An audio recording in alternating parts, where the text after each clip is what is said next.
6월 3일 지방선거 D-99 이 선거.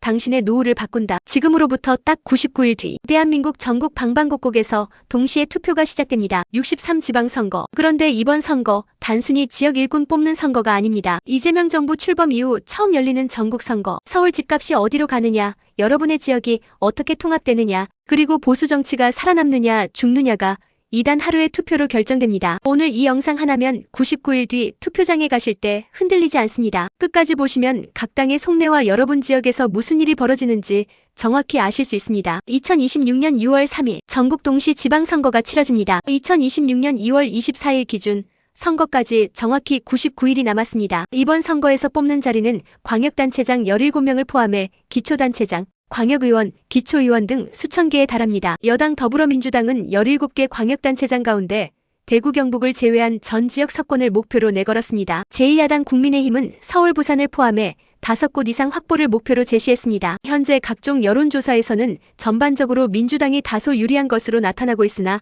중도층 비율이 약 30%에 달해 결과를 단정할 수 없는 상황입니다. 궁금증 지방선거가 여러분의 집값, 교통, 의료와 직접 연결된다는 사실 알고 계셨습니까? 잠시 후 자세히 설명드리겠습니다. 50대, 60대, 70대 여러분께 이번 선거가 특히 중요한 이유가 있습니다. 지방선거는 대선이나 총선보다 훨씬 여러분 삶에 직접 닿아 있는 선거입니다. 시장이 누가 되느냐에 따라 지하철 요금 인상 여부가 달라집니다. 노인 의료비 지원 규모가 달라집니다. 경로당 예산이 늘어나느냐 줄어드느냐가 달라집니다. 재개발 재건축 속도가 달라지고 그것이 곧 여러분이 사시는 집의 가격에 직결됩니다. 더구나 이번에는 대구, 경북, 광주, 전남, 대전, 충남 등 여러 지역에서 행정통합 논의가 진행되고 있습니다. 통합이 이루어지면 해당 지역의 예산 구조와 행정 서비스 체계 자체가 바뀝니다. 바로 이 점 때문에 이번 63 지방선거는 그냥 지나칠 수 없는 선거입니다. 배경을 좀 더 살펴보겠습니다. 이재명 대통령이 2025년 대선에서 승리한 뒤 더불어민주당은 같은 해 대선에 이어 63 지방선거까지 이기면 3번 연속 전국 단위 선거 승리를 기록하게 됩니다. 2024년 총선,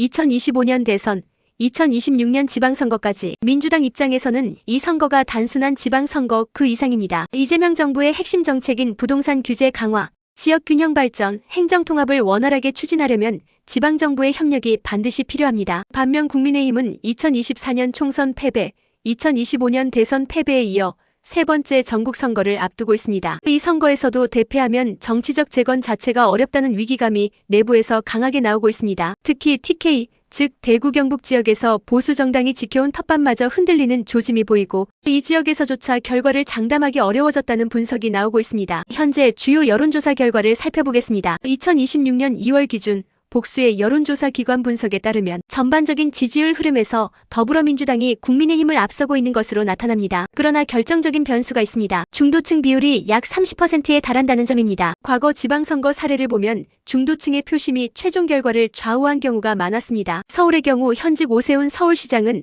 4회 연속 재임이라는 강점을 갖고 있습니다. 그러나 민주당 유력 후보로 거론되는 정원호 성동구청장이 최근 지지율을 끌어올리고 있다는 분석도 나옵니다. 부산에서는 국민의힘 박형준 부산시장과 민주당 전재수 의원의 대결이 팽팽한 것으로 분석되고 있습니다. 궁금증 국민의힘이 부산을 잃으면 정말 보수의 무덤이 될 수도 있다는 말, 실제 근거가 있는 얘기일까요? 다음 챕터에서 설명드리겠습니다. 이번 선거 결과가 실제 여러분 생활에 어떤 영향을 주는지 구체적으로 짚어드리겠습니다. 서울시장 선거와 부동산. 서울시장이 누가 되느냐는 재개발 재건축 속도를 결정합니다. 현 오세훈 시장 체제에서 추진된 신속통합기획과 같은 정비사업 방향이 유지될지, 이재명 정부의 부동산 정책 기조에 맞춘 새로운 방향으로 전환될지가 갈립니다. 수도권에 거주하시거나 자녀에게 주택 문제를 물려줄 계획이 있으신 분들이라면 특히 주목해야 하는 부분입니다. 행정통합과 지역 변화, 광주 전남 행정통합특별시, 대구 경북 행정통합특별시 논의가 진행 중입니다. 선거 전 통합이 이루어질 경우 해당 지역의 광역단체장 자릿수가 줄어들고 예산 배분과 행정서비스 구조가 크게 바뀝니다. 해당 지역에 살고 계신 분들은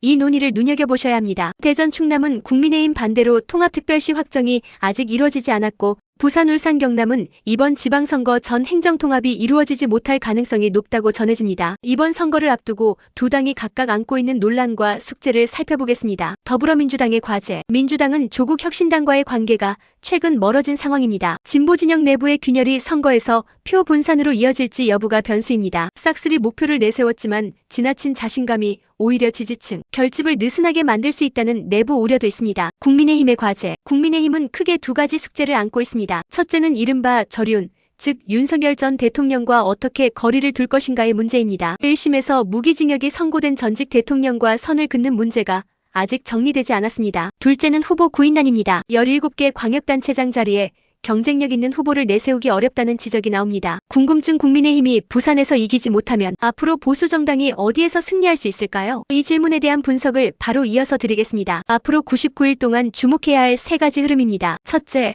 서울 부산 후보 확정 시기입니다. 양당이 어느 시점에 서울과 부산 광역단체장 후보를 확정하느냐가 중반 여론 흐름을 결정합니다. 민주당의 정원호 성동구청장 출마 공식화 시기와 국민의힘의 서울 대항마 구성이 핵심 관전 포인트입니다. 둘째, 행정통합 진행 속도입니다. 광주 전남, 대구 경북 통합특별시가 선거 전에 법적으로 확정되느냐에 따라 해당 지역의 선거구도 자체가 바뀝니다. 대전 충남의 통합협상 재개 여부도 관심사입니다. 셋째, 중도층 이탈 여부입니다. 현재 전체 유권자의 약 30%를 차지하는 중도층이 어느 쪽으로 기우느냐에 따라 최종 결과가 달라질 수 있습니다. 앞으로 3개월간 이재명 정부의 부동산 민생 정책 성과가 이중도층의 표심을 좌우할 가능성이 높습니다. 여러분은 이번 63 지방선거 어떻게 보고 계십니까? 사시는 지역단체장 선거 이미 눈여겨보고 계신 후보가 있으십니까? 혹시 행정통합 대상 지역에 거주 중이신 분이 계시다면 통합에 대해 어떤 생각을 갖고 계신지 댓글로 꼭 남겨주십시오. 서울이 핵심이다.